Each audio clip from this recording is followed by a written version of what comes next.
Bonjour. J'ai lu sur vous sur Internet et ça m'a donné de voir que avant vous étiez publicitaire en France, Oui. avant de devenir photographe photo du monde.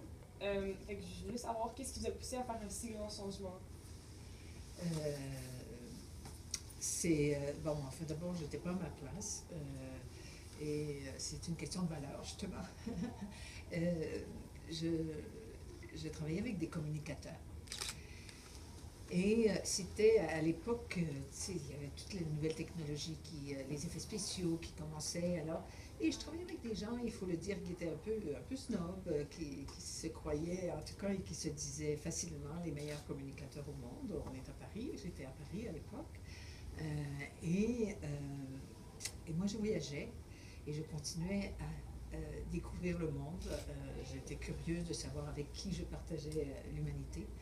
Et, euh, et un jour, je me suis dit, ben, comment ça se fait qu'on est les meilleurs communicateurs au monde et qu'il y a peut-être 80% des gens qui viennent au monde sur la planète meurent sans savoir qu'est-ce qui leur est arrivé. Ils ne savent pas où est la planète dans l'univers, ils ne savent pas où ils sont sur la planète, avec qui ils partagent la planète. Puis ça y est, l'aventure est terminée. Et cette idée-là, une fois qu'elle est rentrée, cette question-là, comment ça se fait? Quand cette question-là est rentrée dans ma tête, elle n'est plus jamais ressortie. Et ça me réveillait la nuit. Et je me disais, mais comment ça se fait qu'on ne sait pas avec qui on partage la planète? Et alors j'ai décidé que j'allais présenter l'humanité à l'humanité, que c'était ça le top du top de la communication. Alors, et c'est cette idée-là qui fait que je continue. Pour moi, c'est vraiment quand on sera arrivé là, quand on arrivera sur Terre et que on nous aura dit bienvenue, tu viens d'arriver sur la planète Terre, voilà où elle est dans l'univers, voilà avec qui tu partages la planète, on aura fait un grand pas dans la communication. Et je crois aussi que je croyais aussi, en fait c'est peut-être que c'est venu sur la route, mais que si les gens, si on veut faire du changement, si on veut changer le monde, il faut amener le monde à l'humanité. Il faut que chacun de nous, si on sait où on est, avec qui on est, on va dire, regarde l'autre là-bas, comment il fait sa sauce tomate. Ben, moi, je vais faire ma sauce tomate comme ça, puis je vais prendre un petit peu de sa recette. Et j'ai toujours cru qu'il faut se prendre en main. Et qu'on ne s'en va pas à travers le monde, sauver le monde, changer le monde et tout. Il faut apporter des outils pour que les gens se prennent en main. Ça, cette idée-là, elle est là depuis très longtemps, depuis le début de ce projet. Et je le crois encore fort, fort, fort. Ensuite, ce choix que vous avez fait de devenir photographe autour du monde, est-ce que ça a amené beaucoup de sacrifices pour vous? Si oui, lesquels? Je dois dire, à l'époque, des gens me disaient que j'avais du courage, puis je disais non, non, non, je n'ai pas besoin de courage. Et aujourd'hui, je dis oui. J'ai eu besoin de courage. Ça a pris quand même un moment avant que je m'aperçoive de ça. Mais je suis allée avec ma foi, avec ma passion, avec mon désir de liberté. Il y avait, tu sais, j'étais remplie de quelque chose qui faisait que je suis partie. Et il y avait un côté aventure, découverte, c'était merveilleux. Alors, et ça m'a pris un petit moment pour trouver, de réaliser que j'avais besoin de courage. Là où, s'il y a eu des sacrifices, à quel moment est-ce qu'il a commencé à avoir des sacrifices? Je pense que ça a pris quand même un certain temps avant que je m'aperçoive que il y a eu des sacrifices quand les autres se sont mis le nez là-dedans aussi. Quand tout d'un coup, j'ai réalisé qu'il fallait des éditeurs, le temps pour trouver des éditeurs, pour faire la promotion. Et quand, à un moment donné, tu n'es plus seul avec ton idée, que si tu veux avancer, tu ne peux plus être seul avec ton idée. Là, il y a des petits sacrifices. Aussi, quand j'ai réalisé que c'était un projet de vie. Tu ne commences pas un projet en disant « je commence un projet de vie ». Et la vie, elle a quelque chose à dire dans la vie. Tu sais, alors on mène pas tout. Alors, on avance et tout d'un coup, la vie, elle t'arrive avec un scénario que tu n'avais pas prévu. Et ce scénario-là, c'était que c'était un projet de vie. Et ça veut dire, toutes les autres idées, passe-les aux autres, mets-les de côté parce que tu ne pourras pas tout faire. Et je pense que c'est un moment difficile dans la vie, c'est quand tu t'aperçois que tu ne pourras pas tout faire, ce que tu as envie de faire. Alors là, tu commences, là, il y a un petit côté sacrifice. Ensuite, ça n'a pas été facile, ça n'a pas été facile financièrement. Et là, il a fallu que je fasse des sacrifices, que je me serre la ceinture, toutes sortes de, tu sais ce que ça veut dire. Alors ça, j'ai eu à faire des sacrifices. Mais de vivre avec l'humanité, je ne sens pas que j'ai eu à faire des sacrifices pour ça. Bon, j'ai mangé toutes sortes d'affaires, j'ai dormi n'importe où, mais j'ai jamais senti que je faisais un sacrifice parce que je dormais dans une hutte, ou que je dormais avec les poules, ou avec les poules, les puces, les cochons et tout. Ça, j'ai jamais senti qu'il y avait du sacrifice là-dedans. Dans une de vos conférences, vous dites qu'aucune passion n'existe sans l'apprentissage. Qu'est-ce que vous voulez dire par là? Ben, c'est-à-dire que ce que je dis, c'est ce n'est pas tes passions qui vont te faire vivre. Ce n'est pas tes passions qui vont payer la maison, la grosse bagnole et tout. C'est à toi de nourrir tes passions. Et tes passions, ils demandent que tu apprennes, que tu cherches, que tu les nourrisses, si tu peux être très passionné, mais si tu passes ton temps à regarder la télé et à rien faire, tes passions, ils vont pas grandir, tu sais. Alors, nos passions, ils sont comme nous, ils ont besoin de nourriture. Alors, et c'est évident que apprendre, c'est vraiment la chose la plus merveilleuse qui nous soit donnée en tant qu'être humain, la possibilité d'apprendre. Et c'est la vie. Le jour où tu arrêtes d'apprendre, je suppose que tu es prêt à arrêter de respirer. Alors voilà, alors c'est ça, c'est nourrir ses passions. Okay, dans le fond, votre projet, si je comprends bien, c'est vous partagez vos découvertes de certains pays, puis vous voulez les partager avec d'autres familles que vous allez voir, ou vous partagez vraiment avec tout le monde, dans le monde entier? Le projet, c'est présenter l'humanité à l'humanité. C'est nous donner la possibilité à nous tous de savoir avec qui on partage la planète. Alors, ça, c'était un projet utopique au départ. Je ne sais pas si toi, tu as des projets utopiques, c'est des amis autour de toi qui ont des projets utopiques, c'est-à-dire que des gens qui ont autour de toi des idées, puis tu te dis, mais c'est absolument pas possible, tu ne pourras pas faire ça. Moi, ça c'était une idée. Présenter l'humanité à l'humanité, à l'époque, c'était quelque chose d'impossible. Que moi, naturellement, on aurait pu me le crier, je ne sais pas combien de fois, ça me passait un petit pied par-dessus la tête. Je ne croyais pas que c'était impossible, je trouvais ça impossible. J'étais tellement surprise que les gens pensent que c'était impossible et que ce n'était pas prioritaire dans notre aventure. C'était utopique et alors pour moi, et c'est pour ça que j'ai choisi la famille représentant la majorité, statistiquement, c'est-à-dire les Dupont du monde, comme a dit un journaliste, les Tremblay du monde, pour pouvoir se comparer. Ça, pour moi, c'était important qu'on ne parle pas juste des plus pauvres ou des plus riches, mais vraiment de la majorité. Alors, ça me donnait une façon de comparer. Et pour moi, ce qui est important, c'est de pouvoir dire, si j'étais née dans tel autre pays, si je fais partie de la majorité, c'est comme ça que serait ma vie, ma famille. Alors, ça, c'était l'objectif.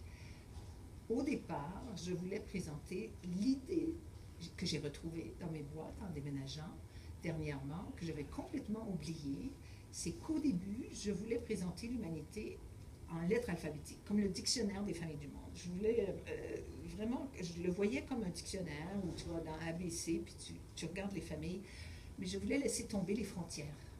de pouvoir regarder l'Amérique du Sud, l'Afrique et tout, mais de permettre alphabétique. Et là, on me dit, mais Hélène, c'est pas possible, ça va prendre trop de temps, commence par une région du monde, puis tout ça. Et c'est comme ça que j'ai eu le premier livre sur les Amériques, le deuxième sur l'Asie, l'Est, le Sud-Est asiatique et le Pacifique. Et là, dernièrement, j'ai mis mes livres, il y avait toujours 3 photos seulement dans mes livres. Parce qu'à l'époque, faire un livre avec des photos, c'était très, très dispendieux. Alors, j'avais la famille, la maison à l'extérieur et la maison à l'intérieur, parce que quand on voyage, puis on est sur les routes, on voit des maisons, on voudrait rentrer, alors c'était aussi l'objectif. Et dernièrement, j'ai mis ces 3 photos-là sur Flickr. Et je me suis fait les albums et j'ai mis toutes mes familles et les maisons. J'ai fait un album maison, puis un album à l'intérieur. Et en faisant mes boîtes, tout d'un coup, je retrouve ce projet du début, qui était de mettre le monde en lettres alphabétiques et sur Flickr. J'ai pu mettre toutes mes familles en lettres alphabétiques. Et là, je me suis dit, tu vois, ça a pris 30 ans. Ça a pris 30 ans pour arriver à ça. Mais c'est qu'aujourd'hui, quand je vous parle à vous, les jeunes, ben, mon projet, il n'est pas utopique. Il est possible. Et ça, c'est vraiment extraordinaire. Ça, c'est vraiment extraordinaire de commencer quelque chose et de voir que 30 ans plus tard, il faut que tu attendes 30 ans pour que les gens, 20 ans pour que les gens autour de toi te disent oui, ben oui, c'est possible. Et que pendant tout ce temps-là, les gens ne croyaient pas que c'était possible. Alors, pour moi, il y a comme une nouvelle vie actuellement. Je renais à cause de ça.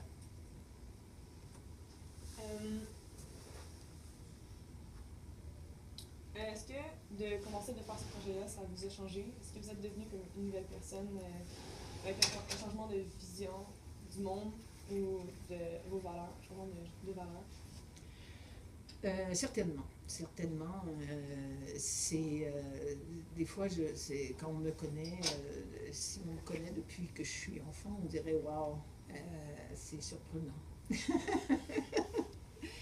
Mais par contre, je pense que j'étais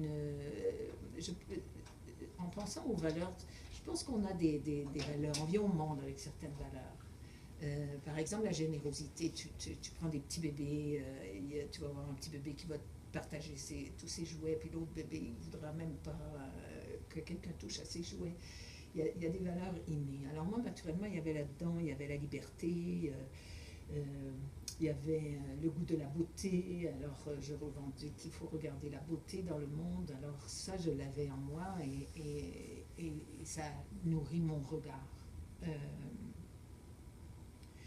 J'avais probablement beaucoup de persévérance depuis le départ et tout.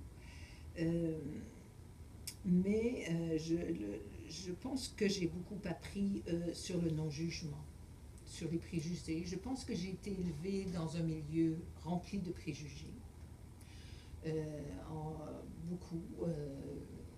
Et j'ai dû me libérer de ça, de pouvoir aller d'une famille à l'autre sans jugement. Le fait que j'avais travaillé à Paris et que j'avais voyagé, je ne comparais pas par rapport à... J'étais pas remplie de jugement par rapport à d'où je venais. Je laissais aller, je vivais avec les gens comme ils étaient. Mais j'ai vécu une jeunesse assez pauvre.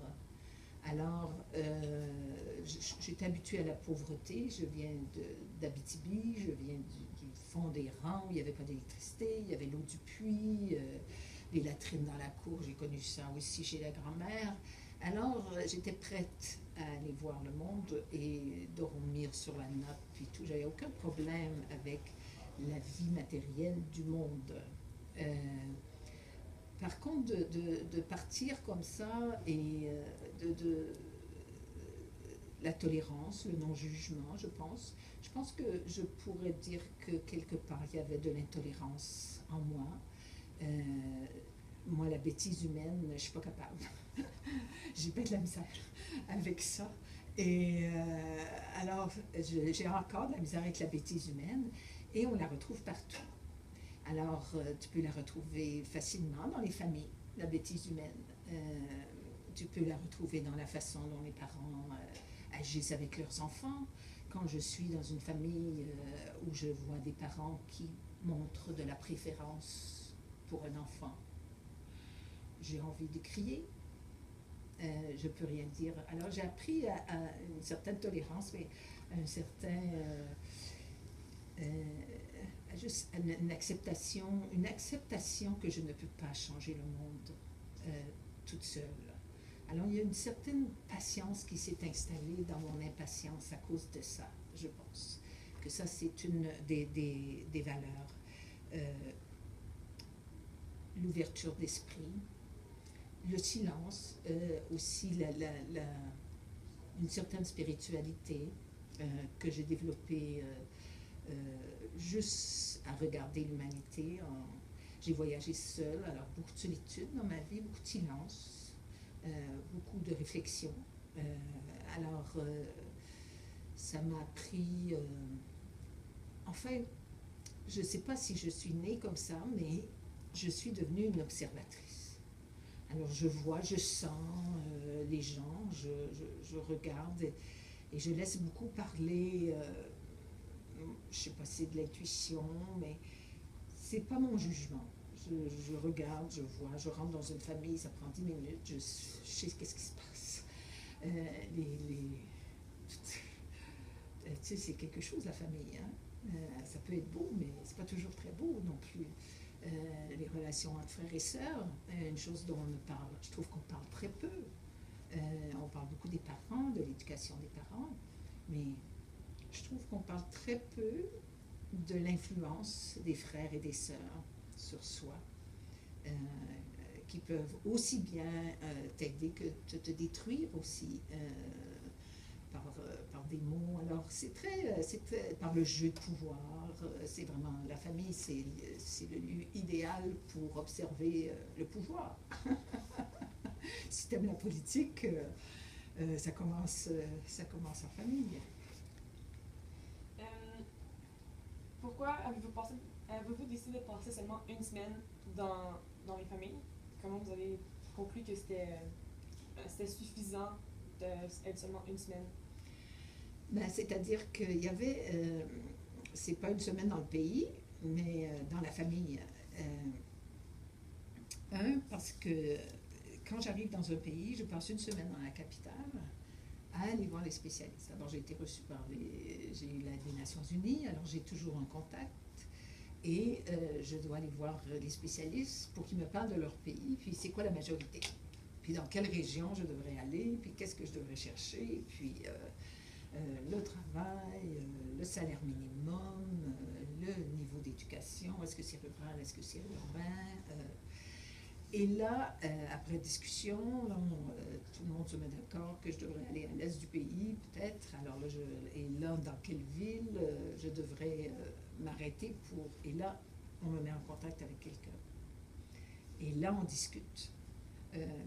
Avec cette personne-là, si c'est rural, faut qu'il y ait quelqu'un qui m'accompagne. Il y a toujours quelqu'un qui m'accompagne pour aller visiter les familles. Et j'en visite 4-5 et j'en choisis une. Et en visitant les 4-5, la personne qui m'accompagne, elle aussi, elle voit son pays différemment. Et quand on tombe dans la famille qui représente la majorité, souvent la personne qui m'accompagne, elle va dire, on le sent, c'est elle, c'est cette famille-là. Et alors, mais la famille elle-même ne peut pas m'expliquer son pays. Peut-être que j'arrive chez toi, vous allez pouvoir me faire toute une thèse sur le Québec, là. Mais en général, dans la majorité des pays du monde, les familles vivent et n'ont aucune idée de ce qu'elles sont à l'intérieur du pays. Est-ce qu'elles sont dans la majorité? Tu sais que tout le monde fait la même chose en même temps. Et alors, s'ils sont en train de mourir de faim, ils ne vont pas m'expliquer pourquoi ils meurent de faim. Parce que il y aurait la réponse pour se sortir s'ils savaient le pourquoi des choses. Alors, moi, on m'enseigne c'est quoi la majorité, on me dit quoi observer, quoi regarder, Et quand j'arrive dans la famille, elle ne sait pas trop ce que je cherche. Mais moi, la seule chose que je veux, c'est qu'elle vive. Alors, quand je vais à l'école, je vais à l'école. Quand je vais travailler, mais c'est dans les conversations, c'est dans les échanges qu'on a quand on s'en va au boulot, quand on s'en va au champ, et là, tout d'un coup, tu sais, de parler d'excision dans un pays d'Afrique où c'est illégal, ben là, il n'y a personne qui va dire, tu sais, j'ai pratiqué l'excision sur ma fille si c'est illégal. Alors, comment tu vas chercher l'info? Bon, alors, la famille, elle vit et j'ai essayé 5 jours. Je suis pas une semaine dans la famille, c'est 4 jours. Et j'ai essayé 5 jours et je me sentais pas bien. Je sentais que c'était trop.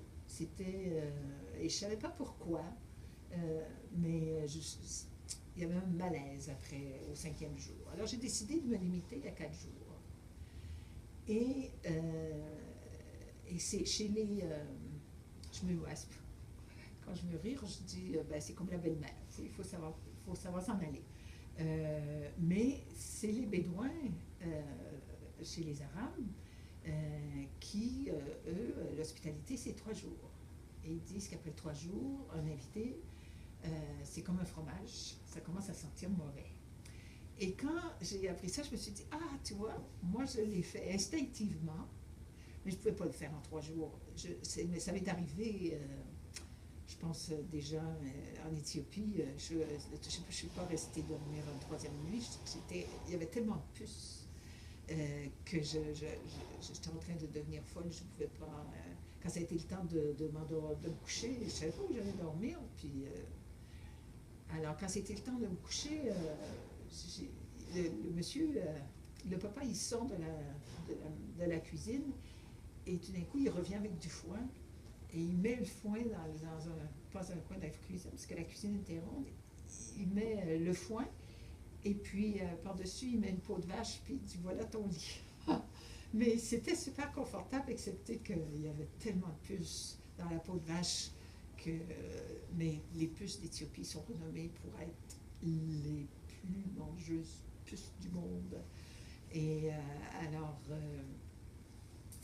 là, j'ai pas pu dormir 3 nuits, mais je ne peux pas le faire en 3 jours parce qu'il faut que je suive les 3 personnages. Alors, c'est ces 3 jours. Puis ensuite, il y a l'arrivée, puis il y a partir. M'assurer que j'ai du temps pour les réunir pour la photo de famille. Alors, je me suis limitée à 4 jours. Mais disons que je l'ai fait instinctivement, mais que je suis d'accord avec les Bédouins. C'est bon à savoir, de toute façon, quand on voyage, que 3 jours, c'est un bon temps d'hospitalité.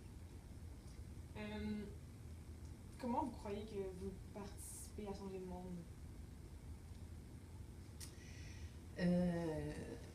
C'est une grande question. Et que je trouve... des fois, je me questionne, est-ce que je le change le monde? Et est-ce que... En fait, je pense que je change le monde en essayant d'être la meilleure personne que je suis. Je pense que je change le monde en me changeant moi. Quand je dis, et si la paix sur la terre était dans mon sourire? Alors, pour moi, c'est ça. C'est de chercher mon bonheur, de chercher mon sourire. Et pour moi, le bonheur, il est dans le sourire. Il n'est pas dans le matériel. Parce que c'est pas le matériel ne te fait pas sourire très longtemps. Et c'est comme ça que je participe. Comment j'ai participé à changer? Je sais que j'ai influencé des gens, mais je suis beaucoup une personne intime. Pour aller vivre avec des gens, c'est une question d'intimité, c'est de savoir se faire oublier, d'être discret, de ne pas empiéter sur la vie des autres. Mais il y a eu là-dedans des conversations super importantes. J'ai montré aussi à beaucoup de gens que des femmes libres, ça existait sur la Terre. Alors, je dois avoir laissé des points d'interrogation un petit peu partout sur la planète. J'ai peut-être inspiré des petites filles à dire, ben non, il y en a des femmes libres et je le serai moi aussi. Alors, je crois que moi, j'ai de la difficulté à mesurer. C'est pas comme si tu vas travailler dans un orphelinat, puis tu dis, tu sais, j'ai nourri ton enfant, j'en ai, tu sais, j'ai payé pour l'éducation de tel et de tel, que tu peux mesurer. Moi, je trouve que c'est difficile à mesurer. Et je pense que ma façon, vraiment en tant que personne dans mon vivant et tout, d'aider à changer le monde, ça a été beaucoup plus dans les tête-à-tête que dans l'intimité que dans les... Mais je pense que j'apprends, maintenant avec les conférences, je l'avais pas vu venir celle-là, les conférences. Je n'avais pas pensé qu'un jour je ferais des conférences. Et j'ai réalisé à quel point c'est important de, d'amener le monde, de le montrer différemment. Alors ça, je pense que en permettant à des gens d'effacer le tableau puis de dire oui, essayons de le voir différemment, essayons de le changer, le monde. Je crois que j'ai inspiré. Puis aussi, j'ai eu mes livres. Ça aussi, je ne l'avais pas. L'ACDI avait acheté 15 000 livres de chaque volume et l'a distribué dans les écoles à travers le Canada, en anglais et en français, parce que j'ai toujours tout fait de bilingue. Et il m'est arrivé d'avoir des jeunes qui viennent vers moi, puis de me dire, moi je me suis ouvert sur le monde avec vous. Dernièrement, il y en a une, elle m'a dit, moi c'était mon livre de chevet. Après, je suis allée étudier à l'étranger, je suis allée étudier au Brésil, j'ai voyagé, j'ai marié un Brésilien, et maintenant j'ai un petit bébé couleur chocolat grâce à vous. Alors, là tu te dis, ah bon, alors c'est comme si je le... Tu sais, on ne sait pas à un moment donné qui on a touché avec ces livres qui étaient aussi dans les premiers. Hein, et ça aussi, je ne savais pas que j'étais une des premières. On fait des choses, mais des fois, on ne sait pas qu'on est en train d'ouvrir la route. Alors voilà, alors c'est comme ça que je pense que le message, c'est vraiment à chacun d'être la meilleure personne. C'est la façon de changer le monde. De savoir qu'il y a de la rage en soi, de savoir qu'il y a des blessures. Des fois, c'est très difficile. Parce que des fois, quand j'essaie d'imaginer, par exemple, des enfants qui ont vu leurs parents violés, qui les ont vus mourir, qu'on a abusé, tu te dis, mais comment ils vont faire pour pardonner? Comment ils vont faire pour pardonner? Tu sais? Alors eux aussi, il faut qu'ils cherchent leur sourire. Eux aussi, il faut qu'ils cherchent leur paix intérieure. On ne peut pas aller faire la paix dans le cœur de l'autre. Alors, mais par contre, on peut donner des outils qui permettent à l'autre de dire, oh ben dis donc, de la façon quand je regarde tout ça, j'ai l'air d'un enragé. Alors, il faudrait peut-être que je m'adoucisse, il faudrait peut-être que je fasse la paix. Et naturellement, c'est aussi de savoir quand on est rempli de compassion, puis d'empathie, puis quand on est capable de prendre l'autre sur son épaule et de consoler l'autre. C'est pas tous les jours de la vie. On a tous nos difficultés, on a tous nos problèmes. Et alors, on n'est pas fort et solide tous les jours de la vie. Mais les jours où on est fort et solide et tout, ben, là, on peut regarder autour et dire, est-ce qu'il y a quelqu'un qui a besoin de moi? Et je pense que si on n'est pas capable de faire ça dans son quartier, dans son école, ça ne sert à rien de prendre l'avion pour essayer de le faire chez les autres. Puis il y en a qui l'ont plus facile. Mais moi j'ai vu des gens qui étaient remplis du désir d'aller aider les autres et de changer le monde, puis d'aller aider les autres. Et puis tout d'un coup tu les regardes, puis tu dis, oh dis donc, je pense qu'ils ont besoin d'aide. Eux. Tu sais, alors, est-ce que ton désir d'aider les autres est un cri à l'aide? Faut le voir aussi, c'est dans ce sens-là. Alors, c'est l'équilibre. Ça fait partie, c'est ça, dans des valeurs tu sais, d'être sain en esprit, d'être sain dans son corps, de savoir s'écouter, son cœur. Enfin, c'est ça, changer le monde. C'est trouver son équilibre. Votre idéal du monde de demain, c'est quoi? Oh, ça c'est un petit peu difficile, hein, parce qu'on est tous dans une époque où on ne sait pas où il s'en va, le monde de demain.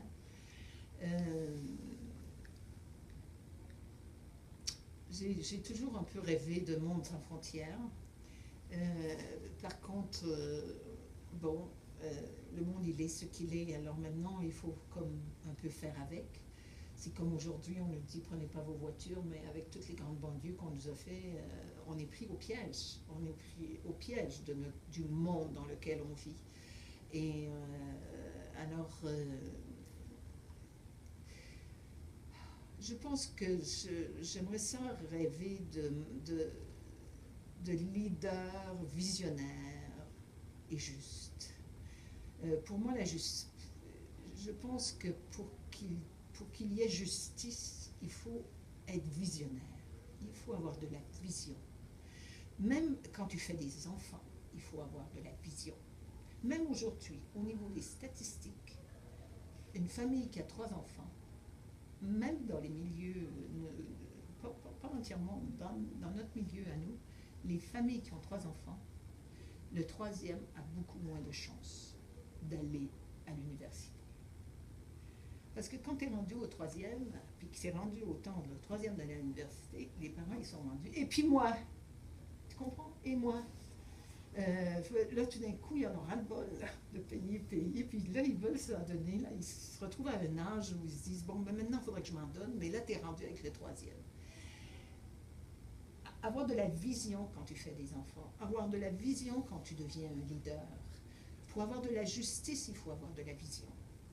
Et il manque de vision. Et pour moi, le leadership, il est dans les villes, il n'est pas juste au gouvernement provincial, fédéral et tout, il est aussi dans les villes. Et tu sais, on a voulu décentraliser puis donner de la responsabilité à tout le monde. Mais il faut que tout le monde ait de la vision à ce moment-là. Alors, et j'aimerais ça. Vivre dans un monde où il y a de la vision. Peut-être il va se passer, c'est certainement qu'il va se passer des grands changements et qu'on va se retrouver avec, mais même, tu sais, tu regardes même la Russie, les Olympiques et tout, puis tu te dis, mais dis donc, on est loin encore de la justice. Mais c'est ça qui est le plus important. D'aller encourager les autres, de regarder. Moi, je trouve très important qu'on regarde la beauté dans le monde, qu'on aille dire aux autres leur beauté, qu'on encourage les gens à regarder leur beauté. Quand tu penses que les gens ils vivent dans des endroits merveilleux, la terre est tellement belle, et qu'ils ont tellement perdu de dignité qu'ils sont même plus capables de voir la beauté de leur propre jardin. Ça, je trouve ça triste. Alors, pour moi, ce serait que vraiment chacun voit son jardin et s'en occupe comme il faut de son jardin. Qu'on comprenne qu'est-ce que ça veut dire d'être un avec le tout. J'aimerais ça rêver d'un monde où on sait qu'est-ce que ça veut dire d'être un avec un arbre, avec un oiseau, avec tout, d'être un avec le tout. C'est ça qu'on est. Et maintenant, on nous le prouve en physique quantique. Tu sais, il n'y a aucun doute maintenant qu'on est un avec le tout. Alors maintenant, on a besoin d'une humanité qui comprenne ça, qui vive ça. Et si on arrive à ça, ben, il va se passer quelque chose de merveilleux. Ça, c'est évident qu'il va se passer de quelque chose de merveilleux. Et c'est, à mon avis, prioritaire. C'est vraiment qu'on mette ça en priorité dans nos vies, dans notre compréhension d'être avec le tout. Dernière question. Est-ce que vous êtes fière du travail que vous avez accompli jusqu'à aujourd'hui? Oui, oui, je suis fière. Des fois, je me demande est-ce que j'aurais pu aller plus loin, est-ce que vraiment... mais je n'ai pas fini. Alors jusqu'à maintenant, je trouve ça quand même... ça m'a beaucoup aidé de faire des boîtes et de retrouver le passé. Parce que j'ai quand même... là, j'ai besoin d'une documentaliste, je dois dire, parce que j'ai des archives depuis 30 ans. J'ai besoin de mettre de l'ordre. Et en faisant les boîtes, je relisais des choses que j'ai accomplies. Et là, j'avais oublié. Et ça m'a encouragée, ça m'a donné, oui, de la fierté de ce que j'avais accompli. J'ai quand même eu deux expos aux Nations Unies. Et j'étais la première. On ne faisait pas des expositions d'une personne aux Nations Unies. On n'a pas le droit. On fait les réfugiés, c'est des thèmes. Et j'ai eu ça parce qu'il y avait les familles du monde. Mais sinon, j'étais la première personne qui avait son expo aux Nations Unies.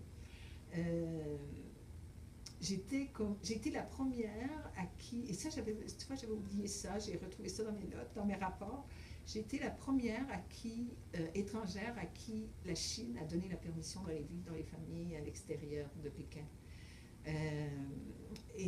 Alors, quand je regarde le chemin que j'ai fait, je me dis oui, il y a de quoi être fière. Mais pour moi, c'est pas fini. Je veux léguer ce projet-là, je veux le mettre dans les mains des autres, dans les mains des jeunes, parce que je trouve que que sont-elles devenues, mes familles? C'est quoi l'évolution? J'ai un thème qui me porte à cœur, qui est l'évolution humaine. Est-ce qu'on est plus humain ou est-ce qu'on est moins humain? Et comment on devient plus humain? Et ça, cette évolution m'intéresse beaucoup. Et je pense qu'il y a de quoi léguer aux jeunes ce projet-là, que je puisse mourir tranquille. La liberté, ça veut dire aussi la liberté de mourir en paix, le sourire aux lèvres. Quand mon papa il est mort doucement et tout. J'ai un ami qui est mort et qui était en colère, il était jeune, il n'était pas content. Et après, mon père est mort en grande douceur. Et quand mon père est mort, je me suis dit, tu vois, moi, on m'a dit que la première chose que j'ai fait en venant au monde, c'est de pleurer. Maintenant, je me suis dit, le challenge maintenant, c'est de mourir en souriant. Alors, et quand tu te donnes ça comme challenge, ça change la vie. Et c'est une recette pour accrocher ton sourire et qui reste accroché, tu sais, qui tombe pas à 10h moins 10 le matin, là, même, mais qui dure, voilà. Merci beaucoup. Ça me fait plaisir. Merci.